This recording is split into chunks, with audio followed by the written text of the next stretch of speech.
Halo Bray, Agung di sini. Dan di tahun ini kalau kalian mau beli iPhone 8 sekarang udah murah banget ya. Mulai harga 2,8 sampai 3 jutaan aja. Tapi sebelum itu mungkin beberapa alasan selama gua pakai iPhone 8 yang nanti gua sebutin bisa jadi pertimbangan kalian buat beli iPhone 8 Bray. Oke, tanpa basa-basi kita langsung ke videonya.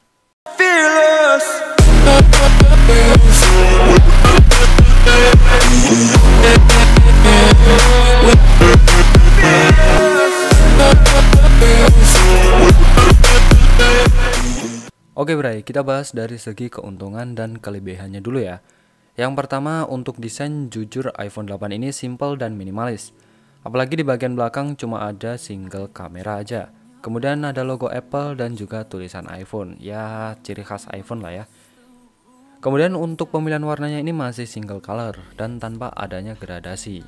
Jadi, ketika HP ini enggak sengaja ya jatuh ke dalam kolam renang atau air selama 30 menit di kedalaman 1 meter, HP ini bakalan nggak masalah atau bisa dibilang fine-fine aja. Tapi dengan catatan ini jangan diaplikasikan dengan kita sengaja cemplungin HP-nya ke dalam air ya. Tapi ini adalah fitur untuk emergency aja bray. Nah, untuk sebuah smartphone di keluaran tahun 2017, gimana soal performanya? Karena nggak bisa dipungkiri zaman sekarang ini pasti banyak banget orang yang nyari smartphone itu yang pertama dinilai pasti adalah dari segi performanya. Oke, pertama-tama gue bakal ngasih tahu dulu untuk spesifikasi dari iPhone 8 ini bre. Untuk chipsetnya sendiri iPhone 8 ini menggunakan Apple A11 Bionic dengan chipset fabrikasi 10 nanometer. Nah, chipset yang digunakan iPhone 8 ini sama dengan yang digunakan di iPhone X. Cuman yang beda di fabrikasinya aja ya, teknologi fabrikasinya. Dan kalau ditanya, Bang, apakah Apple A11 Bionic itu masih kuat atau bisa kita pakai untuk main game berat saat ini? Jawabannya, kalau buat main game sekelas Genshin Impact bisa berjalan dengan baik di iPhone 8 bray. Ya walaupun tentu karena HP ini menggunakan bahan kaca di bodi belakangnya, sehingga ketika kita main game dengan settingan yang tinggi, HP ini akan terasa cepat panas. Jadi saran gua buat kalian yang mau main game, terutama main game-game di zaman sekarang seperti PUBG Mobile dan juga Genshin Impact, gua saranin mainnya di settingan medium plus menggunakan koneksi WiFi ya. Biar suhunya itu nggak terlalu panas. Dan gua saranin pakai softcase biar lebih nyaman ketika kita main game. Kemudian lanjut untuk hal yang diunggulkan di iPhone 8 adalah di bagian kamera, terutama untuk foto dan untuk videonya. Jadi buat kalian yang belum tahu bahwa iPhone 8 ini bisa merekam di 4K 60fps. Dan dia sudah punya optical image stabilization. Meskipun OIS di iPhone ini nggak sebagus OIS yang ada di HP zaman sekarang ini bray. Dan menurut gua HP untuk keluaran tahun 2017, fitur-fitur yang ada di iPhone 8 mampu bersaing dengan smartphone yang bahkan dirilis di tahun 2021. Apalagi kalau misalnya kalian mengambil video untuk IG story ya, itu udah pasti dijamin mau dari iPhone yang paling murah sampai iPhone yang paling mahal sekalipun, itu udah anti patah-patah bray. Ya karena semua aplikasi yang di iOS itu pasti sudah sangat optimal, berbeda dengan yang ada di Android ya. Kemudian untuk kualitas fotonya gimana? Kalau menurut gua kualitas foto dari iPhone 8 ini natural-natural aja. Tapi kalau misalnya dibandingkan dengan hasil dari foto kamera dari smartphone yang diluncurkan di tahun 2021, menurut gua ya masih cukup bisa bersaing lah ya. Tapi meskipun untuk dynamic range-nya ini lumayan kalah saing, kalau misalkan kita bandingkan sama smartphone masa kini. Tapi nggak jadi masalah menurut gua kalau buat foto-foto yang nggak terlalu profesional. Cuman kekurangannya di sini adalah di kamera depannya yang menurut gua kualitasnya ini ya kalau bisa dibilang nggak lumayan tertinggal ya di tahun 2021. Tapi tetap aja gua saranin pakai kamera utama aja buat foto-foto bray. Dan untuk hasil kamera fotonya kurang lebih seperti ini. Ini gua ambil dari iPhone 8 juga.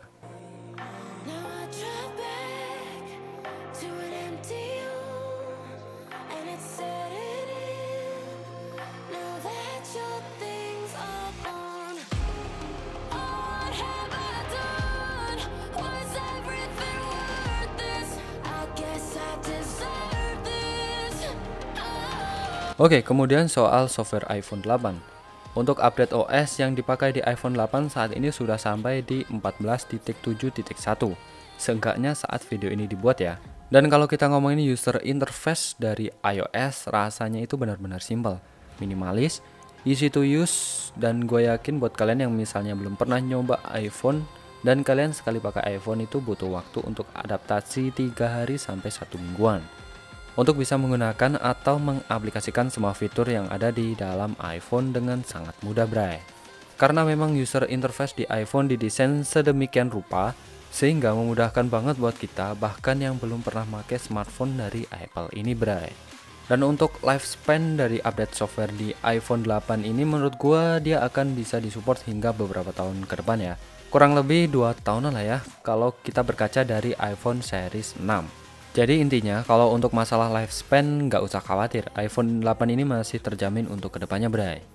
Kemudian kita ngomongin soal fitur yang ada di iPhone 8, yaitu adanya home button yang sekarang di iPhone sudah tergantikan oleh Face Unlock atau Face ID ya.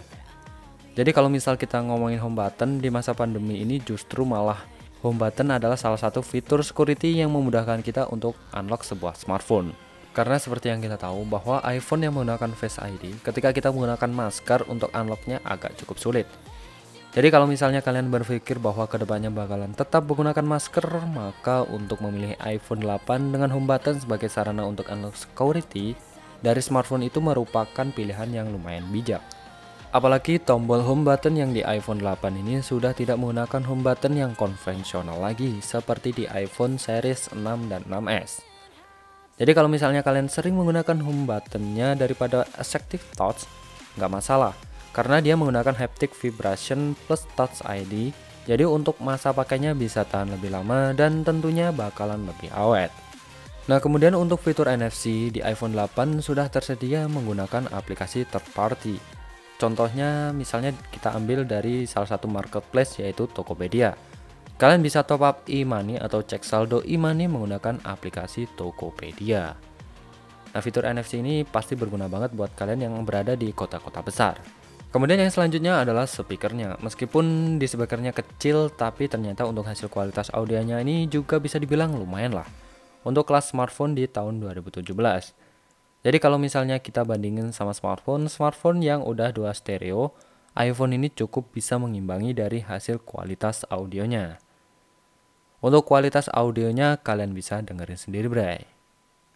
What if I go stronger? What if I get higher? What if I start doing things I know I will regret?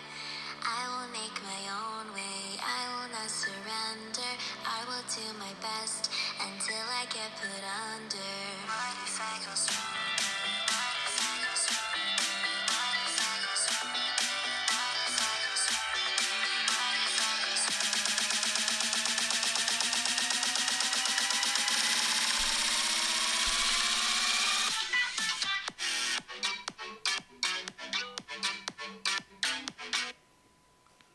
Nah, setelah tadi gua sebutin kelebihan atau keuntungan kalian beli iPhone 8 di tahun 2021 ini, sekarang gua mau kasih tahu kekurangannya. Yang pertama adalah baterainya. Yap, karena kita tahu sendiri bahwa iPhone 8 ini udah nggak ada seri barunya lagi yang keluar atau discontinue. Otomatis yang beredar di pasaran ini hanya seri secondnya. Nah, untuk memilih iPhone 8 yang bagus, kondisinya ini juga lumayan susah ya. Tapi kalau misalnya kalian yakin dan teliti bisa memilih HP second, kalian bisa langsung ke toko HP-nya dan pastikan toko HP-nya itu juga terpercaya. Tapi kalau kalian masih bingung, nanti bakal gua bikinin video tips cara membeli iPhone bekas. Oke, kembali lagi. Dan pastikan juga banyak orang yang beli dan juga reputasinya itu baik. Dan untuk pelayanan after sales-nya itu juga memuaskan. Jadi jangan sampai kalian beli kucing dalam karung, bray. Kalian setelah beli akhirnya selang seminggu atau 2 minggu HP-nya rusak dan nggak bisa diklaim. Itu sangat merugikan kalian para user sendiri. Masih ngomongin soal baterai, untuk daya tahan baterai di iPhone 8 ternyata cukup singkat. Karena kita tahu sendiri update software, kemudian update game, aplikasi, dan lain sebagainya itu ternyata cukup menguras baterai ketika penggunaan real time-nya, bray. Jadi gini nih, kalau misalnya ya iPhone 8 ini selama pemakaian terus-menerus seharian mungkin bisa bertahan dari 100% sampai habis itu hanya bertahan di kisaran 4-5 jaman. Kalau gua pribadi pakai iPhone 8 ini bisa ngecas 2 kali sehari. Kalau buat game bisa 3-5 kali sehari, bray. Nah, kalau kalian nggak masalah dengan baterai kecil dan jumlah pengecasan tersebut, iPhone 8 worth it kalian beli. Tapi tetap gue saranin kalian bawa powerbank kemana-mana ya. Kemudian yang terakhir yang menjadi kekurangan untuk kalian beli iPhone 8 adalah layarnya. Karena kita tahu sendiri layar dari iPhone 8 itu cuman 4,7 inci. Which is kalau menurut gua di tahun 2021 pakai smartphone dengan layar 4,7 inch itu kecil banget tulisannya bray. Jadi nggak enak aja kalau buat ngelihatnya lama-lama. Walaupun ada fitur untuk ukuran font ya. Tapi kalau fontnya kegedean juga kurang pas gitu. Ya seperti yang kalian tahu sendiri bahwa iPhone 12 mini itu penjualannya dikit banget di Indonesia. Bahkan statusnya sudah discontinue karena masalah layarnya tadi bray. Sama halnya buat kalian yang pengen beli iPhone 8. Apakah kalian bakalan bisa merasa nyaman dengan layar iPhone 8 di 4,7 inch? Kalau misalnya kalian nggak merasa nyaman, kalian bisa mempertimbangkan untuk membeli seri plusnya yang menurut gua lebih baik ya. Apalagi kalau misalnya buat main game iPhone 8 Plus itu lebih enak dan juga lebih luas layarnya dibandingkan dengan iPhone 8. Nah, jadi gimana setelah mempertimbangkan beberapa pertimbangan dari keuntungan dan juga kelebihan serta kekurangan dari iPhone 8? Semoga bisa jadi pertimbangan kalian buat membeli iPhone 8 ini bray. Seperti biasa, thanks for watching this video. Kalau kalian suka silahkan like, kalau nggak suka dislike aja nggak apa-apa. Saya Agung undur diri dan kita ketemu lagi di video berikutnya. Yuk, selamat terbang.